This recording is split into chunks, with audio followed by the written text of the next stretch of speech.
अस्सलामुअलैकुम। Programme night addition में हम आपको खुशामदीद कहते हैं। नाजरीन, आम इंतखाबात होने कब हैं, इस बात से क़ता नज़र मुल्क की दो बड़ी सियासी जमातों पाकिस्तान पीपल्स पार्टी और मुस्लिम लीग नून ने गैर एलानिया और गैर रस्मी इलेक्शन कैंपेन का आगाज़ कर दिया है। बिलावल भुट्टो जरदारी ने सिंध के मुख्तलिफ इलाकों के दौरे किए। उसके बाद लाहौर में पार्टी की CEC मीटिंग बुलाकर ये मैसेज दिया कि वो मुल्क में इंतखाबी मुहिम चलाने के लिए तैयार हैं। मुस्लिम लीग नून ने भी 21 अक्टूबर को नवाज शरीफ की वतन वापसी का भरपूर इस्तकबाल करने का उन्होंने प्लान बना लिया है। अवामी राब्ता मुहिम भी शुरू कर दी है। इसके साथ एक महीना पहले तक हुकूमत में इत्तेहादी रहने वाली नून लीग, ये दोनों जमातें पाकिस्तान पीपल्स पार्टी और नून लीग, अब दोनों जमातें एक दूसरे के खिलाफ महाज खोल रही हैं। लग ऐसे रहा है कि दोनों अपनी तरफ से इलेक्शन का माहौल बना रही हैं, जिससे ये तासुर मिलता है कि दिखाई ना देने वाले इलेक्शन कहीं करीब करीब आ गए हैं। कल जैसे बिलावल भुट्टो जरदारी ने नून लीग का नाम लिए बगैर ये तनकीद की और ये कहा कि एक इत्तेहादी जमात के बारे में ये कहा जाता है कि जब मुश्किल पड़ती है तो पाँव पड़ते हैं, मुश्किल से निकल जाते हैं तो वो गले पड़ जाते हैं। बिलावल के इस बयान पर जो लीगी हलके हैं ये काफ़ी नाराज़ नज़र आ रहे हैं। शिकवा जवाब शिकवा का एक सिलसिला शुरू हो गया है। आज वैसे ही मुस्लिम लीग नून के सीनियर रहनुमा ख्वाजा साद रफ़ीक ने बिलावल भुट्टो का नाम लिए बगैर जवाब देते हुए इसे इलेक्शन स्टंट करार दिया है। रेलवे के साबिक वजीर ने यह सवाल उठाया कि ताकतवर सियासी अशराफिया को ख़रीद कर एक सूबे को कंट्रोल करना ये कौन सी अवामी सियासत है। ट्विटर पर ख्वाजा साद रफ़ीक ने जहां सिंध में पाकिस्तान पीपल्स पार्टी मुखालिफ इत्तेहाद बनाने पर भी इंदिया दिया, वहीं ये भी कहा कि अगर इत्तेहादी जमात की ऐसी ही सूरत हाल रही तो इलेक्शन अपना अपना। तब तक के लिए tata bye bye, see you soon. जिस पर पाकिस्तान पीपल्स पार्टी के नदीम अफजल चंद ने भी प्रेस कॉन्फ्रेंस करते हुए ये जवाब दिया। फैसल करीम कुंडी साहब भी थे, उन्होंने ये जवाब दिया कि अगर कोई वोट को इज्जत दो बयानिए से भागा है तो इसमें हमारा क्या कसूर है। क्या कहा उन्होंने, जरा देखिए। अब अगर कोई अपने वोट को इज्जत दो के नजरिए से भागा है तो इसमें हमारा क्या कसूर है। हम तो यही कहते हैं कि इलेक्शन हो और इस्लामी जमहूरी इत्तेहाद की तर्ज पे ना हो, 9 सितारे फिर ना इकट्ठे किए जाए। हम लेवल प्लेइंग फील्ड की बात करते हैं तो उसका मतलब है कि तमाम सियासी जमातों के लिए एक जैसा माहौल हो। बहुत सारे हमारे साबिका इत्तेहादी जो हमारे हुकूमती इत्तेहादी तो हो सकते हैं, कभी हमारे नजरियाती इत्तेहादी ना वो थे ना होंगे। पीपल्स पार्टी रहनुमाओं ने नून लीग के जवाब में KP और पंजाब में सियासी इत्तेहाद बनाने का भी इंदिया दिया। सवाल ये है कि मुस्लिम लीग नून तो सिंध में MQM, JUI, GDA के साथ इत्तेहाद बना सकती है, पीपल्स पार्टी के पास क्या ऑप्शंस हैं? क्या नून लीग को टफ टाइम देने के लिए PTI या इस्तेहकाम पाकिस्तान पार्टी के साथ इत्तेहाद ये भी ऑप्शन हो सकती है क्या पाकिस्तान पीपल्स पार्टी के लिए? क्योंकि तहरीक इंसाफ का वोटर तो अभी मौजूद है और उन वोटर्स को पीपल्स पार्टी ने कायल किया है, ना अभी तक इस्तेहकाम पाकिस्तान पार्टी ने।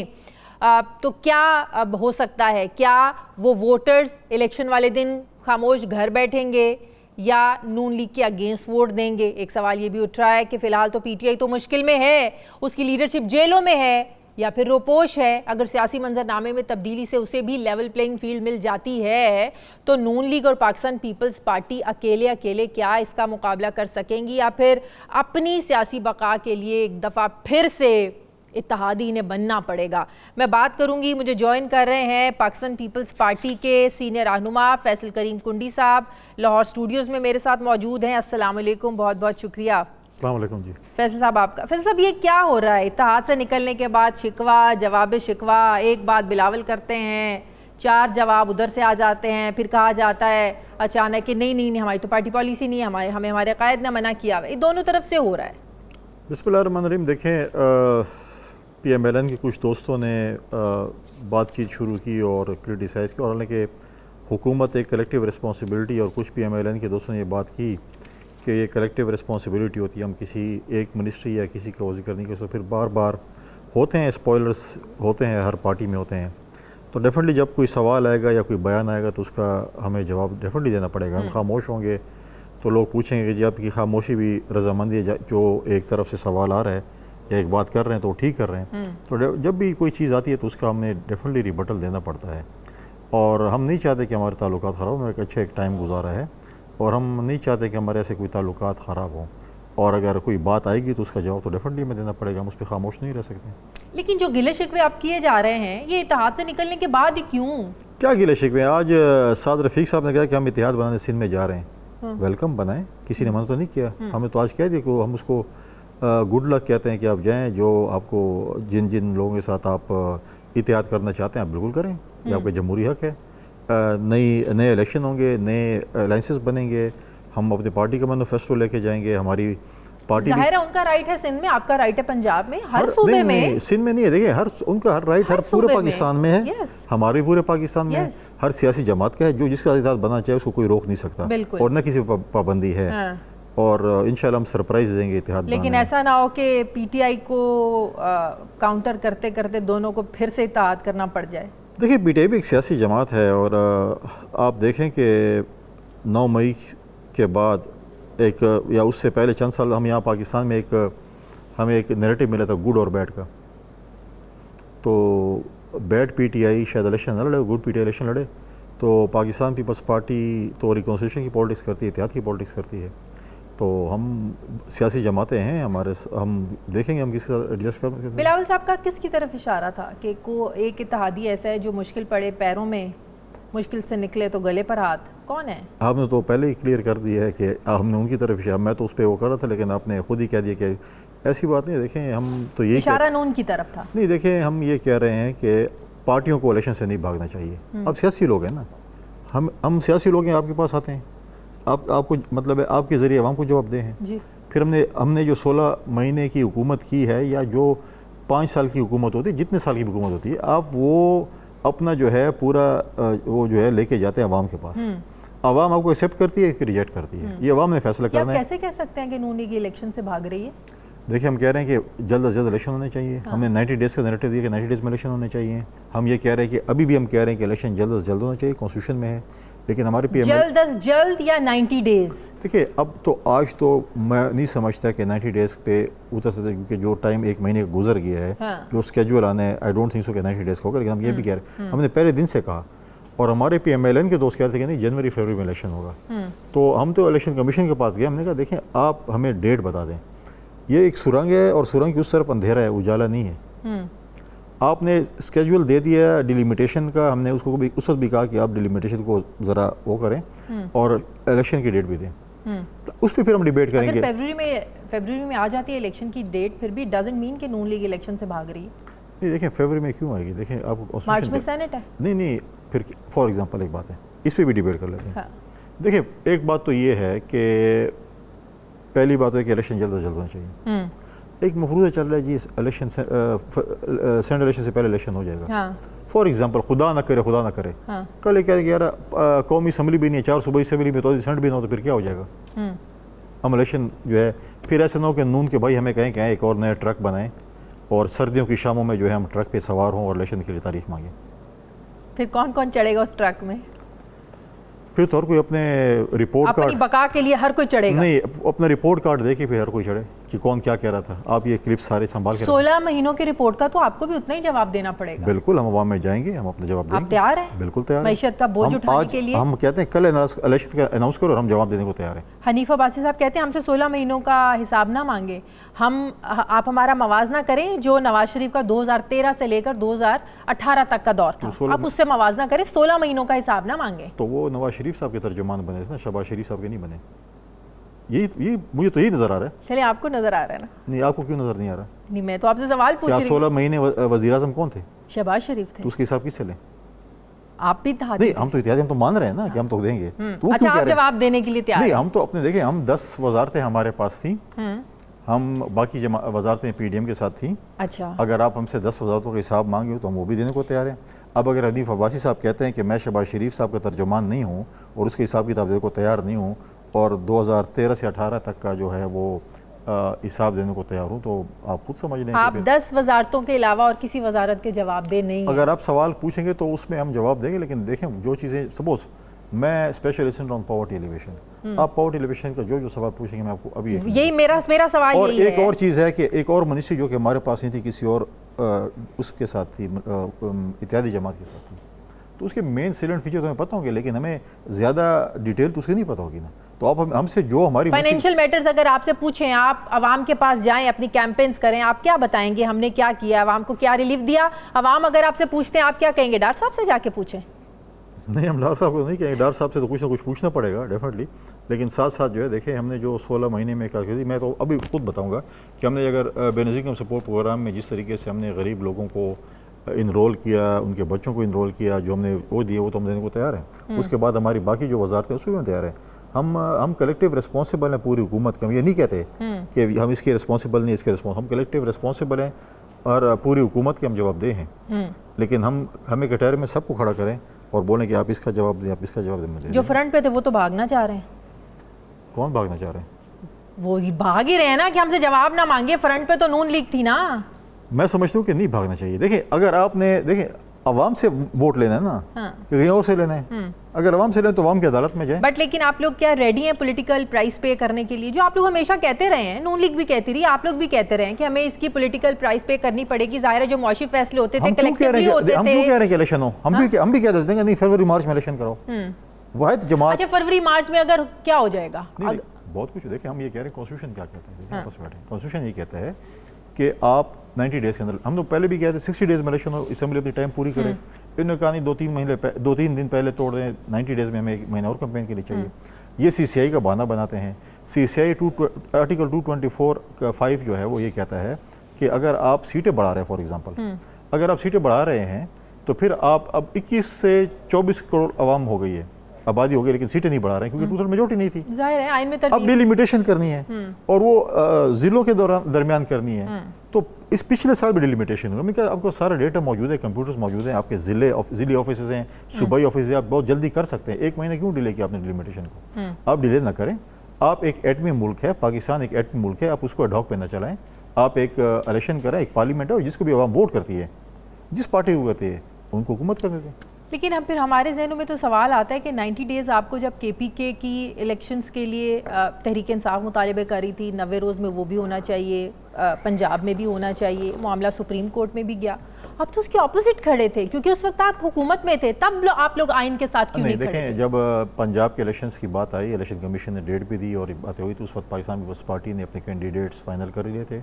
हमने टिकटें भी दे दी थी, हमने इलेक्शन कमीशन में अपनी टिकटें जमा भी करवा ली थी। आप उसको अभी भी देख लें। तो आइन का साथ देने के लिए अगर आपको अपनी हुकूमत का हिस्सा कुर्बान करना पड़ता तो आपको कर देना चाहिए था। देखें उस वक्त, देखें आप पाकिस्तान में ये इलेक्शंस ऐसे सूटेबल नहीं, क्योंकि देखें आप 2 सूबों में इलेक्शन उस वक्त करा रहे थे। आज फॉर एग्जांपल इलेक्शन हो जाता और आज पंजाब में और KP में एक वज़ीर आला होता, क्या वो इंटरफेयर ना करता? कौन कह रहा था सिर्फ दोनों में करवाएं? तहरीक इंसाफ तो शुरू से ही कह रही थी भाई पूरे सूबों में करा दे। हम एक शख्स की ख्वाहिश के मुताबिक पूरा पाकिस्तान की आइन और उसको, ये एक शख्स की ख्वाहिश नहीं थी। मौलाना साहब ने कहा कि जब ये सारा आदम एतमाद आई, आदम एतमाद लाने की जल्दी भी पाकिस्तान पीपल्स पार्टी को थी। जब फैसले हुए तो सबका मुतफिका ये फैसला हुआ कि हम फौरी इलेक्शन में जाएंगे, आप लोग भाग गए। 2018 का इलेक्शन हुआ, मौलाना साहब और नवाज PMLN ओथ नहीं ले रही थी, हमने उनको राजी किया कि आप आएँ ओथ लें। फिर बिलावल भुट्टो जरदारी साहब ने APC बुलाई, वहाँ पर PDM की बुनियाद रखी गई। इन्होंने कहा कि इस्तीफे देते हैं और हम पे ताने दे रहे थे कि आप सिंध हुकूमत नहीं छोड़ना चाहते हैं, यही थे ना? हाँ, अभी भी यही ताने मिले आपको। हमने कहा कि नहीं, अगर हम इस्तीफे देते तो PTI की तरह PDM भी रो रही होती कि हमने इस्तीफे नहीं दिए, हाई कोर्ट में फिर से लेते हमने। और हमने कहा नहीं, हम अदम एतमाद के जरिए हटाएं। जब अदम एतमाद के जरिए हटाया, आप मौलाना साहब की उस वक्त की भी स्टेटमेंट उठा लें कि 1 मिनट भी नहीं छोड़ेंगे इसको हुकूमत करने में। फिर जब हमारी हुकूमत आई, डिप्टी स्पीकरशिप मौलाना साहब के पास, हाउसिंग, मजहबी अमूर, कम्युनिकेशन, सेफ्रॉन, ये मौलाना साहब के पास। तो फिर क्या देना कि इलेक्शन लेकिन वो कह रहे हैं ना कि अगर आप लोग उस वक्त मान जाते तो आज इलेक्शन हो चुके होते। इतनी करीम वजारत है क्यों नहीं? फिर कोई आसिफ तकी मौकी ले लेते और कहते इलेक्शन कराते हैं। आप वही बात हुई ना कि हलवा भी खा लिया और फिर बाद में बोला कि घी भी कम था और शक्कर भी कम थी। तो मौलाना आपके इतना अगेंस्ट क्यों हो गया पीपल्स पार्टी के? देखिए, आई डोंट नो, वो मौलाना साहब से पूछें, उनके तर्जमान से पूछें, हमें तो नहीं पता। वो खुद ही शुरू हो गया कि ये नहीं चाहते थे हम, ये है वो है। उस वक्त तो आप थे और निगरान हुकूमत, आप देखें KP में उनकी निगरान हुकूमत बन गई, मेजोरिटी उनके वजीर बने और फिर क्यों हटाए गए, वो भी सारे सबके सामने क्यों हटाए गए, किस वजह से हटाए गए। तो ये चीज़ें जो है ना, ये ठीक है। आप वो कह रहे हैं मैंने किसी सियासी जमात से सिंध में बाकी इताअत को करें, किसने मना किया?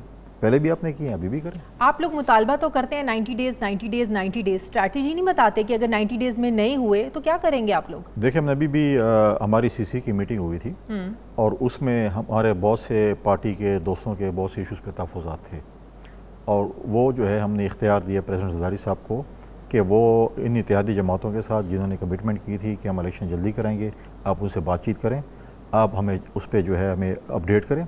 उसके बाद सीसी फैसला करेगी कि हमने अगले अमल क्या किए। हमने तो इलेक्शन के लिए डिक्टेटर से लड़े हैं, हमने ज़िया-उल-हक का मार्शल भी देखे, हमने मुशर्रफ का मार्शल भी देखे। और अगर आप इलेक्शंस नहीं कराते तो फिर सीसी ने डिसाइड करने कि हमने अगला अमल क्या करना है। लेकिन सीसी किसकी स्टेटमेंट पर एग्री करती है? जो कुछ दिन पहले जरदारी साहब ने एक डिफरेंट बात की कि हल्का बंदियाँ कराना मरदमशुमारी के बाद ये आईनी तकाज़ा है, ये इलेक्शन कमीशन की जिम्मेदारी है। लेकिन दूसरी स्टेटमेंट देते थे बिलावल भुट्टो, नहीं 90 दिन में होने चाहिए, 90 दिन में होने चाहिए। तो सीसी कहाँ खड़ी है? इलेक्शन कमीशन अगर चाहती तो 90 दिन में डिलिमिटेशन और इलेक्शन हो सकते थे। जरदारी साहब ने तो ऐसी कोई बात नहीं की। एक मिनट, मैं अभी मुझे तो वो हो सकते थे। सीसी में जब मीटिंग हुई तो जरदारी साहब ने कहा कि हमने भी जरदारी साहब से कहा कि कमेटी, जरदारी साहब ने कहा कि आपने पहले उनसे बात की है, आप जाकर उनसे बात करें। उन्होंने कहा आप मुझे इख्तियार दें, सीसी मुझे इख्तियार दे डायलॉग्स करने का, मैं डायलॉग्स करता हूँ, उसके बाद आपको भेज करता हूँ। हम पूरी सीसी ने उनको इख्तियार दिया डायलॉग्स करने का, वो जाएंगे।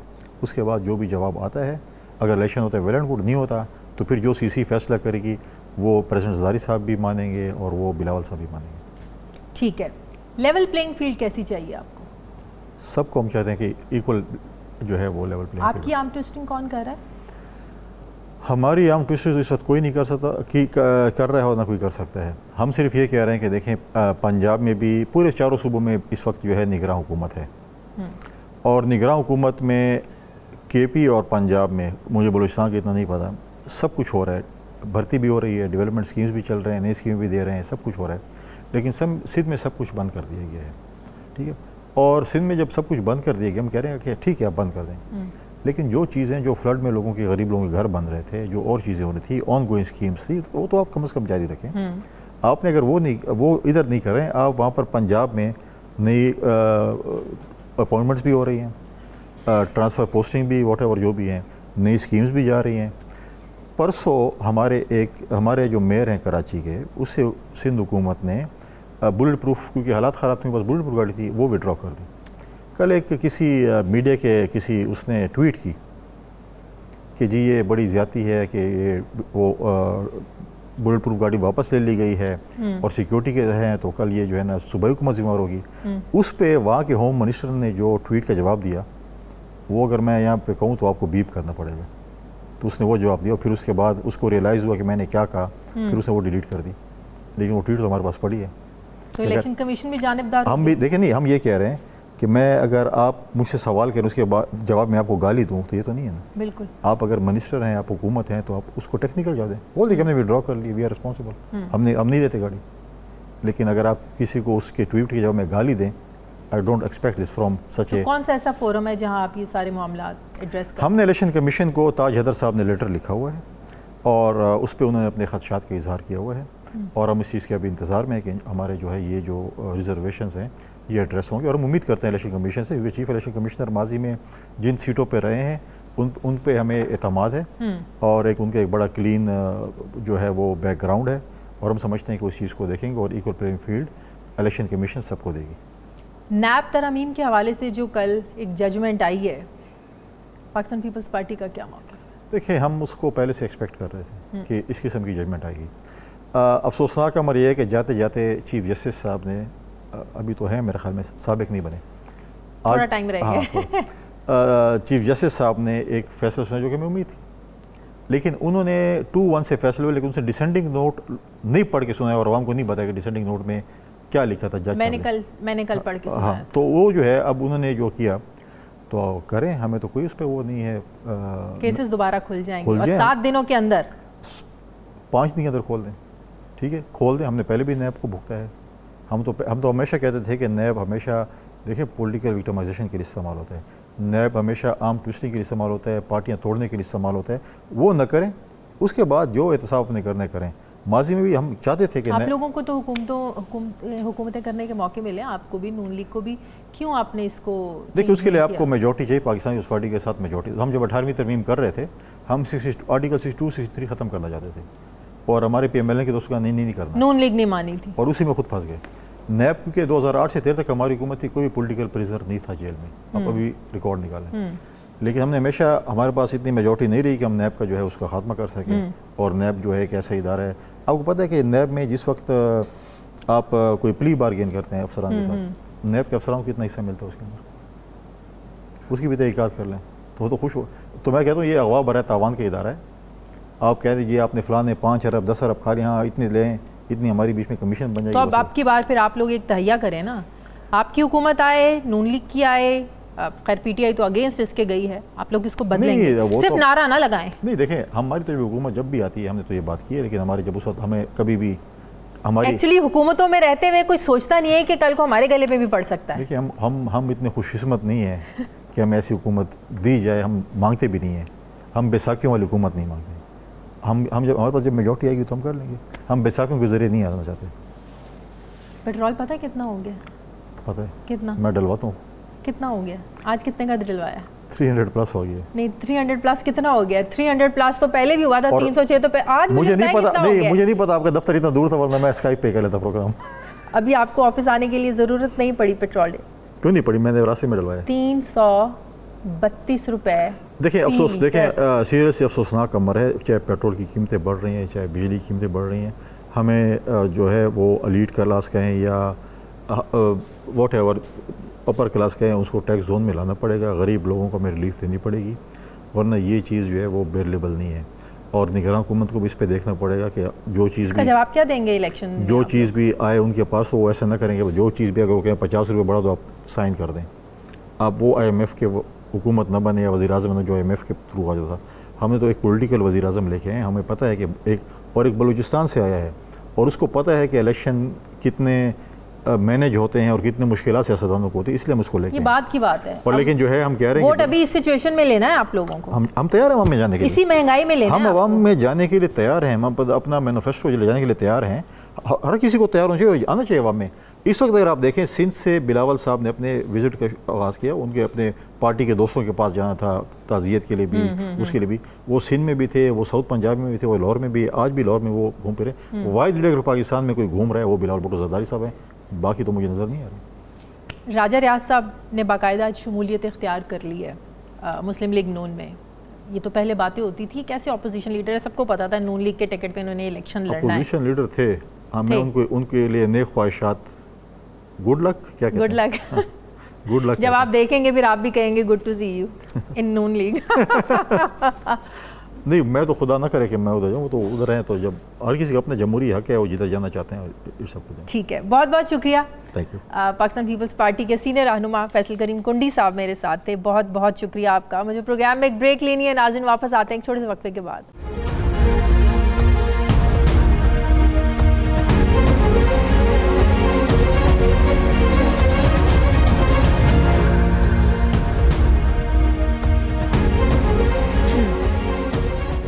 ब्रेक के बाद एक बार फिर से आपको खुशामदीद कहते हैं। नाजरीन, पाकिस्तान में एक ज़माना था कि हुकूमतें 1 से 2 रुपये पेट्रोल महंगा करने से पहले भी 100 बार सोचती थी कि अगर पेट्रोल महंगा हुआ तो गरीब आवाम इसे कैसे फेस करेंगे, हम उन्हें क्या जवाब देंगे। लेकिन अब तो मुल्क में हुकूमत निगरानों की है, जिनको महंगाई की चक्की में पिसते आवाम का एहसास तो है, मगर इलेक्शन में उन्हें फेस करने का डर नहीं है। ये हकीकत है। शायद यही वजह है कि निगरान हुकूमत जब से आई है बोल्ड स्टेप्स लेते हुए हिचकिचा रही है, ना शर्मा रही है, सिर्फ और सिर्फ मुल्क की मईशत को बहरान से निकालने में लगी हुई है। निगरान वज़ीर आज़म ने 14 अगस्त को अपने ओहदे का हल्फ उठाया था और आज 16 सितंबर है, यानी निगरान हुकूमत को आए अभी सिर्फ 1 महीना हुआ है। जी हाँ, सिर्फ 1 महीना। और इस दौरान पेट्रोल 58 रुपये और डीजल 56 रुपये फ़ी लीटर महंगा हो चुका है। हस्बे रवायत कल भी ये वारदात आधी रात को ही डली। कल आधी रात को निगरान हुकूमत ने अवाम पर पेट्रोल बम गिराया। 1, 2 नहीं, 5, 10 भी नहीं, सीधा 26 रुपये पेट्रोल और 17 रुपये 34 पैसे डीजल महंगा किया। इस हालिया इजाफे के बाद पेट्रोल 305 से बढ़कर 331 रुपये 38 पैसे और डीजल 311 से बढ़कर 329 रुपये 18 पैसे फ़ी लीटर हुआ है। मुल्क की तारीख में पेट्रोलियम मसनूआत की कीमतें कभी ऐसे आसमान से बातें करेंगी, किसी ने नहीं सोचा था, हमने नहीं सोचा था। इतना महंगा पेट्रोल कौन दिलवाएगा? शायद यही वजह है कि आवाम की चीखें निकल गई हैं, मगर लगता है कि सुनने वाला कोई नहीं है। लोग किस कदर परेशान हैं, देखिए। बैठना कम कर दिया सवारियों ने। वो तो चाह रहे हैं कि कम से कम में हम जाएं वहाँ, लेकिन हम भी मजबूर हैं। पब्लिक ट्रांसपोर्ट इस्तेमाल करेंगे फिर क्या करेंगे। सैलरी इतनी इंक्रीज नहीं हो रही इन्फ्लेशन के हिसाब से, महंगाई आपको पता है। गवर्नमेंट जो है वो गरीब हो चुकी है और अमीर आवाम से उनको पैसा निकलवाना है। पेट्रोल के बढ़ने से तमाम अशिया पे फर्क पड़ता है। दालें, चीनी, दूध, आटा, दवाइयाँ, उनकी कीमतें भी जो है वो 20-20, 30-30% बढ़ के जो है वो लोगों को मिलेंगी। गवर्नमेंट पूरी सी पूरी IMF और वर्ल्ड बैंक के उनके ऊपर जकड़ी हुई है, वो चाहते हुए भी नहीं कर पाते। हर 15 दिन के बाद हम पेट्रोल की कीमतें बढ़ा देते हैं और उसका असर गरीब आवाम पे, सरकारी मुलाजमीन पे क्या पड़ता है ये हमें पता है। अभी तकरीबन 200 रुपए 300 रुपए का पेट्रोल डाले, अब इधर से जाता है इधर कॉलोनी चौक ये वापस आता है तो ये खत्म होता है। 2-3 दिन बाद मैं 500 रुपए का पेट्रोल डालता हूँ तो इसमें मैं अपना घर चलाऊंगा कि नहीं गाड़ी में पेट्रोल डालूंगा। बहुत ज्यादा मुश्किल पड़ रहा है भाई बंद इंसान को। इधर लोग अपने घर का खर्चा पूरा नहीं कर सकते और पेट्रोल किधर पूरा करेंगे। नाज़रीन, ज़ाहिर है मुल्क में पहले ही महंगाई बहुत है और अब तो पेट्रोल महंगा होने के बाद महंगाई का एक तूफ़ान आएगा। अवाम का बनेगा क्या? पेट्रोलियम मसनूआत की कीमतें बढ़ने से ताजरों, दुकानदारों को हर चीज़ महंगी करने का जवाज़ मिल गया है। अवाम का क्या बनेगा? चंद साल पहले 100 रुपये में मिलने वाला पेट्रोल जब 331 रुपये फ़ी लीटर में मिलेगा। बाइक हो, छोटी गाड़ी हो, दफ्तर जाने वाला तनख्वाहदार तबका, उसका क्या बनेगा? पिछले कुछ दिनों में पाकिस्तान में डॉलर रेट कम होने की वजह से लोग तवक्को कर रहे थे कि शायद अब पेट्रोल भी 300 रुपये से नीचे आ जाएगा, लेकिन ऐसा नहीं हुआ। तो लोग पूछ रहे हैं कि डॉलर सस्ता तो पेट्रोल क्यों महंगा हो रहा है? लोग परेशान हैं, मगर हुकूमत की अपनी और मुल्क की अपनी मजबूरियां हैं। फाइनेंस डिवीजन का ये मानना है कि आलमी मार्केट में तेल की कीमतें बढ़ने की वजह से हुकूमत ने पेट्रोलियम मसनूआत की कीमतों में रद्दोबदल की है। अगर हम अपने हमसाया ममालिक पर नज़र डालें तो वहाँ भी पेट्रोल पाकिस्तान से महंगा ही है। भारत में 381 रुपये, चाइना में 385 रुपये, बांग्लादेश में 345 रुपये, श्रीलंका में 391 रुपये पेट्रोल फ़ी लीटर मिलता है।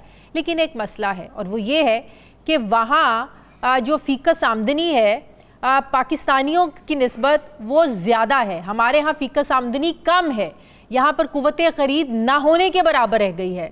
तो क्या जहाँ निगरान हुकूमत बिजली चोरी, डॉलर स्मगलिंग के ख़िलाफ़ क्रैकडाउन कर सकती है, कर रही है, वहीं निगरान हुकूमत को पाकिस्तानियों की कुव्वत ख़रीद को भी देखना होगा।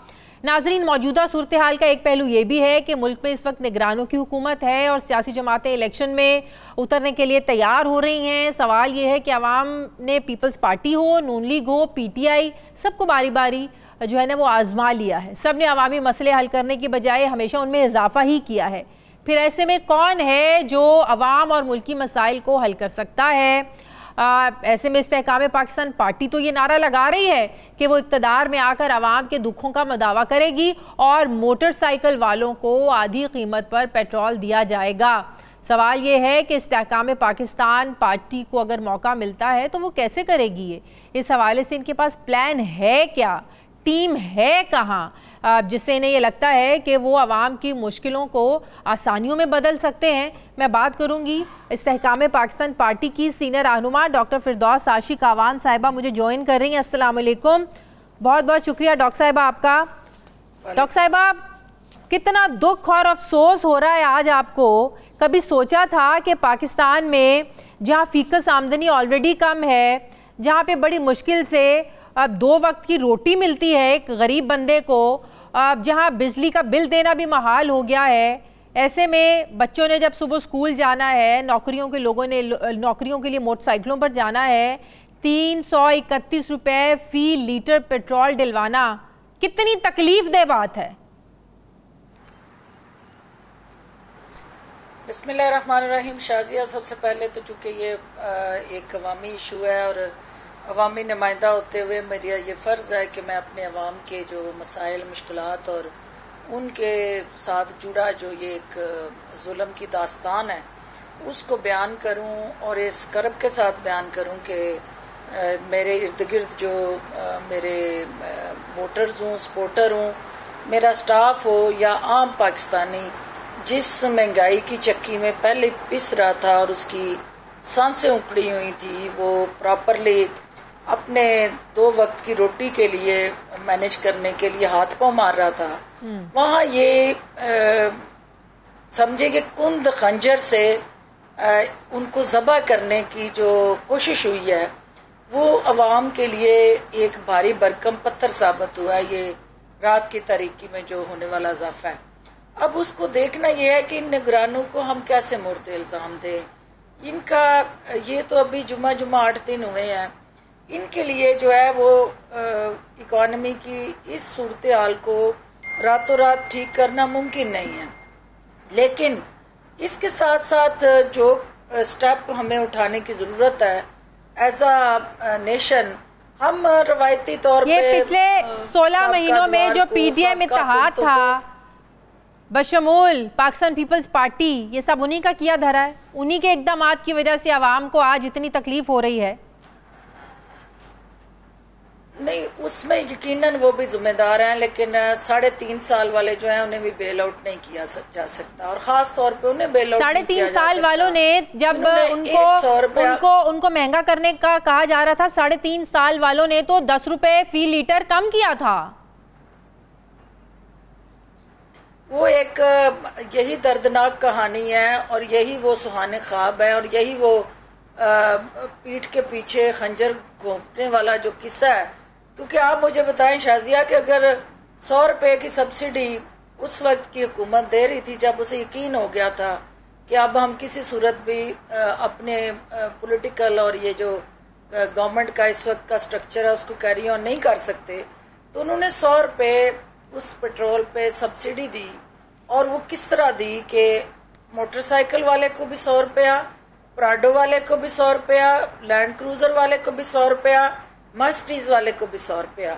जब आपने वो कौम का सरमाया और कौम के रिजर्व जो हैं वो झोंक दिए, फूंक दिए उस वक्त बगैर सोचे समझे और ये जाने बगैर, ये देखे बगैर कि आने वाले दिनों में जब आपका वो डेट जो है और जो फिजिकल स्पेस जो है उस खजाने के अंदर सुकड़ जाएगी और वो आपका भारी भरकम जो आपने लोड सिर्फ लेकिन अवाम को उन्हीं 3.5 सालों वालों का आने वाली हुकूमत जो है वो अवाम को तो वही याद है ना, क्योंकि अवाम को उससे रिलीफ मिला था। अवाम को IMF मुआहदे की अलिफ बे नहीं पता, अवाम को जो दुनियावी मैशियत है क्या हालात है उनको नहीं पता। उनको ये पता है कि सुबह बाइक में पेट्रोल कैसे डलवाना है, कैसे बच्चों को स्कूल छोड़ने जाना है, कैसे किसी ने अपनी नौकरी पर जाना है। अवाम को IMF मुआहदों से क्या लेना देना, उनको पता ही नहीं IMF मुआहदा होता क्या है। अवाम ने तो उसी को सपोर्ट करना है जिसने भले उस मुआहदे के बरखिलाफ जाके 10 रुपए लीटर सस्ता किया हो, 100 रुपए की सब्सिडी दी हो। आज तो अवाम उन्हीं को याद कर रही है। असल बात यह है कि ये अवाम अगर इतनी भोली और मासूम ना होती तो इस अवाम के जहनों के साथ 76 साल से ये खिलवाड़ भी ना हो रहा होता। इसी तरह मुख्तलिफ रुपये जो हैं वो सियासतदानों के रूप में गिद्ध बन के उनको नोच ना रहे होते। और अगर ये अवाम वाकई इतने समझदार होते तो वो चुनाव करते हुए उन लोगों को जो डकैत भी हों और जो चोर भी हों और जो हर तरह से डाकाजनी करके अपने आप को मोतबर भी कहलाते हों तो उनको बार बार चुन के असेंबली में ना पहुंचाते। ये अवाम का सबसे बड़ा जो शऊर और लाइल्मी का इम्तिहान है वही उसके अवाम के लिए सबसे बड़ा इस वक्त चैलेंज बना हुआ है। क्योंकि अवाम इस वक्त जो है 2 बयानियों में फंसी हुई है। एक तरफ जो है वो बयानियां जो सुहाने ख्वाब दिखा के उनको गुमराह करके उनके जहनों को आलूदा करके उनके जहनों के साथ खेल के वो खिलवाड़ करके खुद वो कैदी नंबर 804 बन के अटक जेल में जा पहुंचे, तो दूसरी तरफ वो हकायक हैं जिसको अवाम मानने के लिए तैयार नहीं है। अवाम ये समझती है कि ये सब जो है दूध की नहरें बहाने वाला जो सुहाने ख्वाब दिखाने वाला जो सिलसिला था वो चूंकि 16 साल अगर मजीद दूध की नहरें तो जिन्हें 3-3 बार हुकूमतें करने के मौके मिले उन्होंने भी नहीं बहाई। क्या अवाम फिर उन्हीं से तवक्को लगाएं जिन्हें 2-2, 3-3 बार मौके मिल चुके हैं? नहीं, असल बात ये थी कि वो मासूम अवाम जो है उनके ज़हनों से वो 2-2, 3 दफा वाले भी खेलते रहे। वो भारी कर्जे लेके बड़े बड़े पुल बना के मेट्रो चला के ऑरेंज लाइन चला के वो कर्जे जो हैं अब उनको रिटर्न करने की बारी है।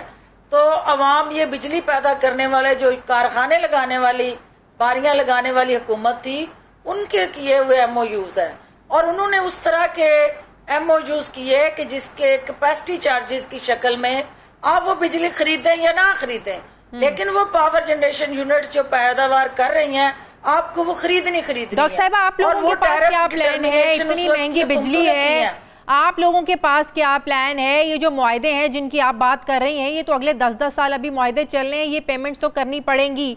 आप लोगों की पार्टी इन चीज़ों से, ये सर्कुलर डेट का जो एक चुंगल है जिसमें हम फंसे हुए हैं, ये हम लोग, आप लोग के क्या पास क्या प्लान है इससे निकलने का? नंबर 1। नंबर 2, ये जो पेट्रोल आज 331 पर आ गया है, निगरानों के पास कंट्रोल करने का इख्तियार था, डॉलर्स को उन्होंने कंट्रोल किया, वो स्मगलिंग को रोक सकते हैं, उन्होंने रोका, वो कोशिशें कर रहे हैं, लेकिन पेट्रोल जिस तरीके से महंगा हो रहा है लगता है कि ये इनके इख्तियार में नहीं है। इनके इख्तियार में नहीं है, आप लोग कैसे करेंगे? देखिए, इस्तेकाम पाकिस्तान पार्टी ने अवाम के इन्हीं दुखों के मदावे के लिए जो मैनिफेस्टो दिया, उसमें हमने ये ऐलान किया कि जो हमारा 300 यूनिट तक बिजली का सारिफ है उसको हम मुफ्त बिजली देंगे। देखिए, आपको बहसीत कौम अपनी प्रायोरिटी सेट करनी है। आपको ये देखना है कि इस कौम को आपने बेकारी बनाना है, उनको 1000-1000, 2-2000 रुपया जो है वो कैश में देना है, या उनकी कैपेसिटी बिल्डिंग करनी है, या उनको एम्पावर करना है। आपने बार बार वो मुर्गी खानी है या मुर्गी का अंडा खाना है, ये लीडरशिप तय करती है। और इस्तेकाम पाकिस्तान पार्टी ये समझती है कि जब तक लोगों को हम स्किल डेवलपमेंट और ह्यूमन रिसोर्स डेवलपमेंट की तरफ नहीं जाएंगे, उनको अपने पांव पे नहीं खड़ा करेंगे, इस मुल्क के अंदर मुआशी इंडिकेटर बेहतर नहीं हो सकते। और खास तौर पे जो 52% हमारी अनयूटिलाइज्ड फोर्स है खवातीन की शक्ल में, उसको हम खुद मुख्तार बना के मुआशी महाज पे अंगेज करेंगे। दूसरी बात, जो हमारे मिडिल क्लास और बिलो मिडिल क्लास है, वो मोटरसाइकिल चलाने वाले हैं, छोटी गाड़ियां चलाने वाले हैं, उनके लिए आपको अलहदा स्ट्रेटेजी बनानी है। और उन मोटरसाइकिल्स के लिए हमने आधी कीमत पे तेल का इसलिए ऐलान किया कि वो जो अफोर्ड कर सकता है और जो नॉन अफोर्डिंग है, उनके दरमियान एक पॉलिसी नहीं होनी चाहिए। ठीक है, दोनों की पॉलिसीज जो है सेपरेट होनी है, और वो इंशाल्लाह इस्तेकाम पाकिस्तान पार्टी करके दिखाएगी कि कैसे हो सकता है कि प्राडो वाला और मोटरसाइकिल वाला दोनों एक ही पॉलिसी की जद में हो, और एक तरह का रवैया, एक तरह का कानून उन दोनों पे इम्प्लीमेंट हो। तो इसके लिए जो है आपको एक कम्प्रीहेंसिव वो रोड मैप जो इकोनॉमिक रीवैम्पिंग के लिए जरूरी है। बहुत बहुत शुक्रिया। अब इस तरह ठीक है, मरम पट्टी से नहीं चलेगी। डॉक्टर फिरदौस आशिक आवान साहिबा मेरे साथ थी, बहुत शुक्रिया आपका। मुझे प्रोग्राम में एक ब्रेक लेनी है, वापस आते हैं वक्फे के बाद।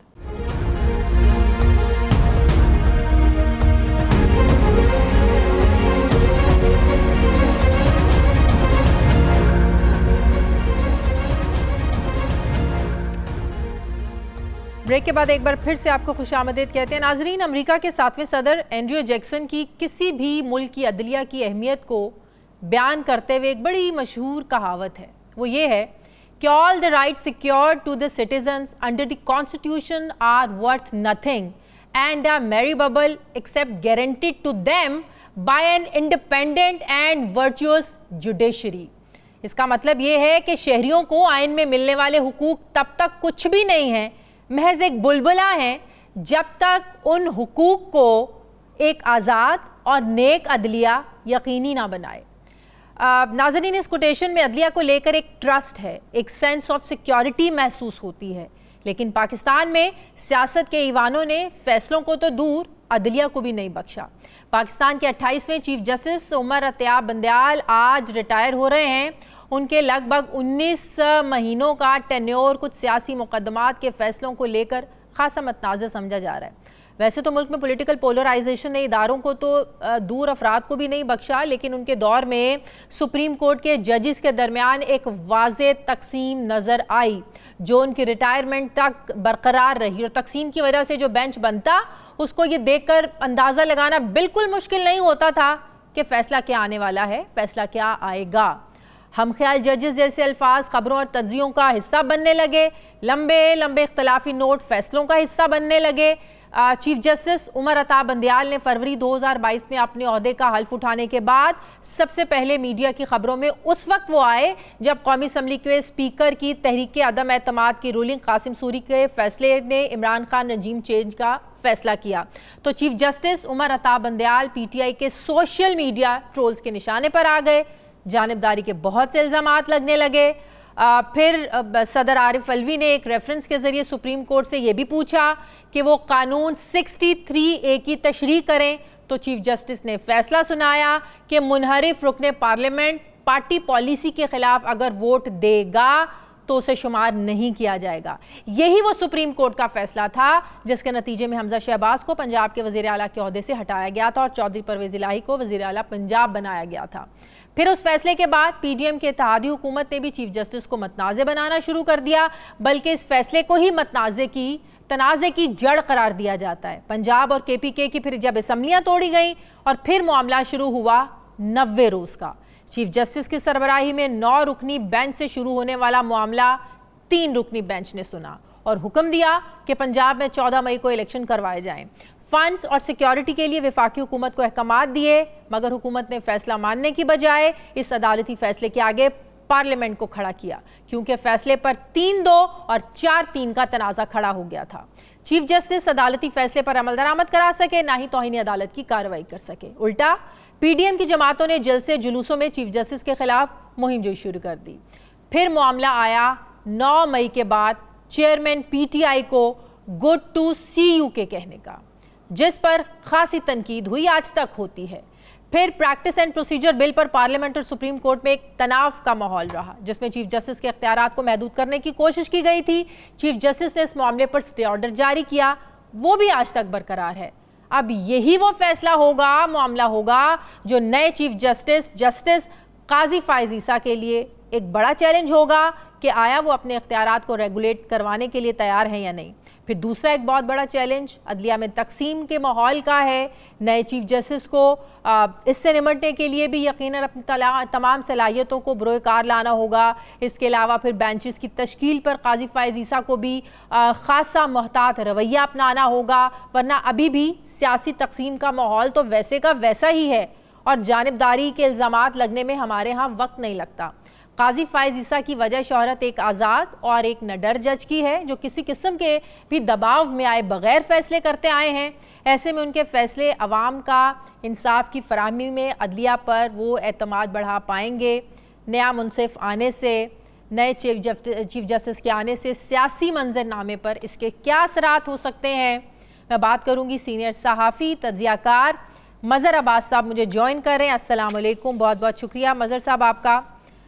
मज़हर साहब, चीफ जस्टिस उमर अता बंदयाल का दौर खासा तनकीद शुदा रहा, तनकीद की जद में रहे, उनके बेंचेस की तश्कील पर तनकीद होती रही, पॉलिटिकल पोलराइजेशन पहले ही बहुत ज़्यादा थी। फिर हमें अदलिया में इतनी तकसीम नज़र आई कि जब कोई केस या कोई समाअत के लिए कोई दरख्वास्त मंजूर होती थी तो पता चल जाता था, अंदाज़ा हो जाता था कि क्या फ़ैसला आएगा। कितनी आप तब्दीली एक्सपेक्ट कर रहे हैं कि हम इस माहौल से, अदलिया इस माहौल से निकल सकेगी नए चीफ जस्टिस के बाद? शुक्रिया शादिया। देखिए, जब साबिक़ चीफ जस्टिस यानी 2007 के बाद से जो अदलिया में हमने तब्दीलियां देखी हैं उसमें कुछ पॉजिटिव्स हैं, लेकिन बदकिस्मती से जो भी चीफ जस्टिस आए वो किसी न किसी हवाले से मुतनाज़ा ही रहे। ये तो बड़ी अच्छी बात, सुप्रीम कोर्ट में एक चीज़ तय हो गई कि सुप्रीम कोर्ट का जो भी सीनियर मोस्ट जज होगा वही पाकिस्तान का चीफ जस्टिस बनेगा, चीफ जस्टिस ऑफ पाकिस्तान बनेगा। तो आप आज से 10 साल बाद भी कौन चीफ जस्टिस होगा इसका भी आप बता सकते हैं। कौन, जिस तरीके से एक प्रोसीजर तय हुआ सुप्रीम कोर्ट में आने का जजेस के, वो बहुत पॉजिटिव है। फिर माजी में होता था कि चीफ जस्टिस जाके ओथ लिया करते थे चीफ मिनिस्टर से, गवर्नर से, वो चीज़ भी जो है वो हमें ख़त्म होती नज़र आई। अब जो है वो इस तरह ये सारी बहुत सी चीज़ें ऐसी थी, लेकिन जो चीज़ नहीं हुई वो ये कि एक तो अदलिया के अंदर रिफॉर्म्स हमें नहीं नज़र आई कि अदलिया के अंदर रिफॉर्म्स होती, निचली सतह पे रिफॉर्म्स होती, session courts, anti terrorism courts, civil courts, इनमें रिफॉर्म्स होती, तेज़ी से फैसले होते। कुछ हमने आसिफ सईद मूसा साहब के दौर में मॉडल कोर्ट्स देखी, इफ्तिखार चौधरी साहब के दौर में ज़्यादातर फैसले जो है वो मुत्तफ़क़ा हुए, यानी उस पर हमें स्प्लिट नोट नहीं नज़र आया। लेकिन सियासी तौर पे चूँकि अब वो मीडिया की हाइप की वजह से था, मीडिया के ग्लैमर की वजह से था, कि हमने देखा कि बहुत ज़्यादा जो है वो अदालतों की कार्रवाइयाँ और वो जिस तरह मीडिया में उनको जगह मिलनी शुरू हुई, ऑब्जर्वेशन, रिमार्क्स, उससे अदलिया। लेकिन हमने तो वो चीफ जस्टिस इफ्तिखार चौधरी का दौर भी देखा है, उनकी असखुद नोटिस, उनको भी बड़ा ग्लैमर मिलता था, बड़ी बड़ी ब्रेकिंग न्यूज़ चलती थी, लेकिन इतने मतनाज़े मामला तब भी नहीं थे जितने आज थे। वो मल्टीप्लाई होती गई ना चीज़ें। अगर उस वक्त देखें, पहले तो ये होता था कि मैटर सब जुडिस है, इस चीज़ को बड़ी इंपॉर्टेंस होती थी कि मैटर सब जुडिस है।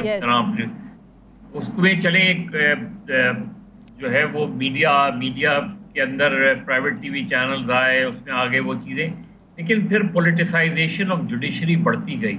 हमने एक पॉलिटिसाइजेशन ऑफ जुडिशरी का वो देखा। हमने ये नज़र आया कि खुद इफ्तिखार चौधरी साहब की बहाली में भी जो पीपल्स पार्टी और नून लीग के दरमियान एक इख्तलाफात हुआ, फिर एक लॉन्ग मार्च हुई।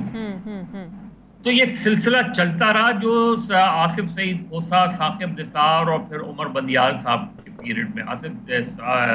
साकिब निसार साहब बहुत ज़्यादा कंट्रोवर्शियल हुए, फिर आसिफ सईद खोसा साहब इसलिए कंट्रोवर्शियल हुए कि जो पनामा का केस था उसमें बाकी चीज़ें अपनी जगह, लेकिन सबसे अहम बात ये थी कि आप सुप्रीम कोर्ट एक ट्रायल कोर्ट नज़र आने लगी। सुप्रीम कोर्ट को चाहिए ये था कि जो भी पनामा का केस था, नवाज शरीफ साहब का केस था, उसको वो पहले ट्रायल कोर्ट में भेजते, ट्रायल कोर्ट के बाद जो भी फैसला होता उसकी अपील उनके पास आती उसके तहत। लेकिन हुआ ये कि पहले नाअहली हो गई और फिर सज़ा हो गई और फिर JIT बनी। JIT में फिर एक और चीज़ भी हमने बहुत देखी, जजेस के जो जाती रिमार्क्स थे किसी शख्स के बारे में, चाहे वो नवाज शरीफ साहब के हवाले से सिसिलियन माफिया का वो हो, या फिर इसी तरीके से हमने जो है आउटगोइंग अब चीफ जस्टिस जो हैं उमर बंदियाल साहब, इनके यहाँ भी फैसलों में इस तरह की चीज़ें देखी। लेकिन इनके दौर में तो हमने इख्तलाफी नोट्स को बड़ी अहमियत मिलते देखा।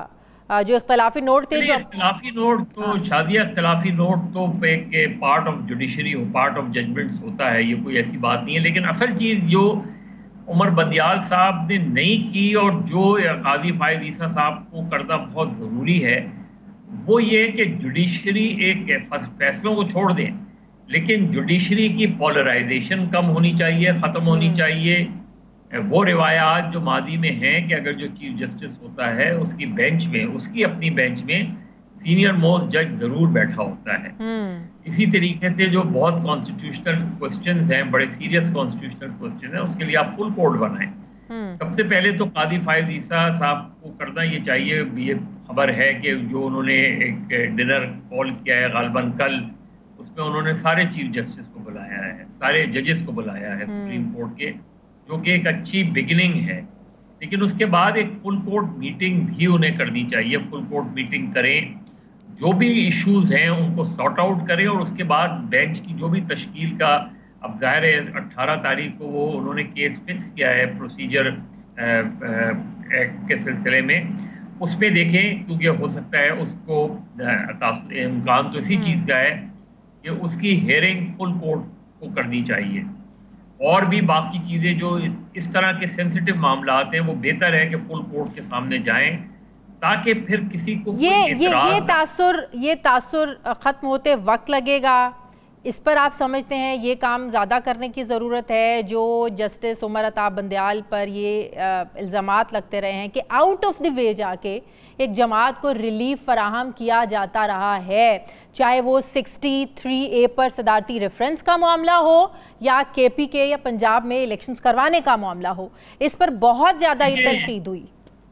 देखिए शादिया, सबसे जो अहम उनके सामने चीज़ें आएंगी, जहां और बहुत से मुकदमात हैं, जो 18 तारीख को उन्होंने मुकदमा फिक्स किया है, उस पर क्या फैसला होता है अगर फुल कोर्ट तश्कील होती है, उससे डिटरमिन होगा कि बाकी जो केसेस के फैसले हुए उन पर इस फैसले का क्या असर होगा। क्योंकि बेंच के हवाले से फायद ईसा साहब का मौक़िफ़ जो इस केस के हवाले से था, प्रोसीजरल केस के, वो फिर तय होगा। उसमें 18 तारीख को जो है वो कब तक चलती है वो भी हमें देखना है। लेकिन जो उनके सामने एक बहुत बड़ा चैलेंज आएगा, अभी रिसेंटली जो चैलेंज आएगा वो होगा इलेक्शन।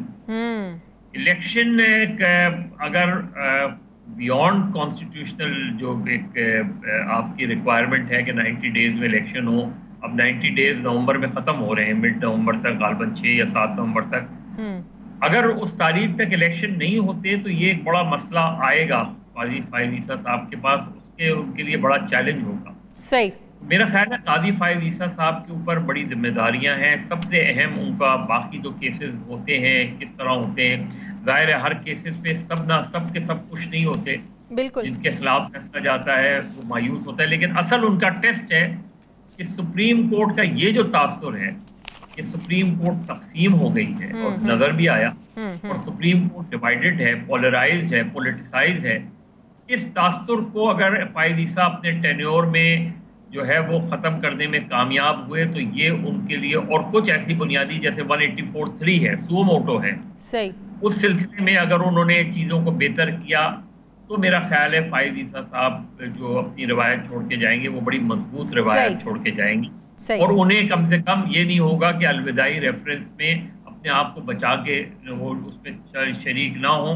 मेरा ख्याल है ये टेस्ट होगा फाइज ईसा साहब के पास कि वो एज ए चीफ जस्टिस कार्डियोलिस के ज़माने को लोग याद करेंगे या फिर हम बदकिस्मती से जस्टिस साकिब निसार, या मैं किसी का उस तरीके से नाम लेना अच्छी पे बात नहीं है, या जस्टिस आप समझ लें कि जस्टिस मुनीर के दौर को याद करेंगे करवाना चाहते हैं फाइज ईसा साहब, या जस्टिस कार्डियोलिस के दौर को याद करवाना चाहते हैं, ये उन पर मुनहसर है। उम्मीद तो यही है क्योंकि उनका जो माजी रहा है, उनका जो फैसले रहे हैं उससे तवक्को ये है और उनकी जो पोजीशन रही है कि वो एक अच्छी सुप्रीम कोर्ट, एक मुत्तहिद सुप्रीम कोर्ट और ऐसी सुप्रीम कोर्ट के जिस पे लोगों को ये यकीन हो कि हाँ यहाँ ना सिर्फ फैसले होंगे बल्कि फैसले होते नजर भी आएंगे। ठीक, बहुत बहुत शुक्रिया। सीनियर सहाफ़ी तज्ज़ियाकार मसअब मेरे साथ थे। प्रोग्राम का वक्त हो गया नाज़रीन, फीडबैक ज़रूर दें, अपना ख्याल रखें, मुझे इजाज़त दें, अल्लाह हाफ़िज़।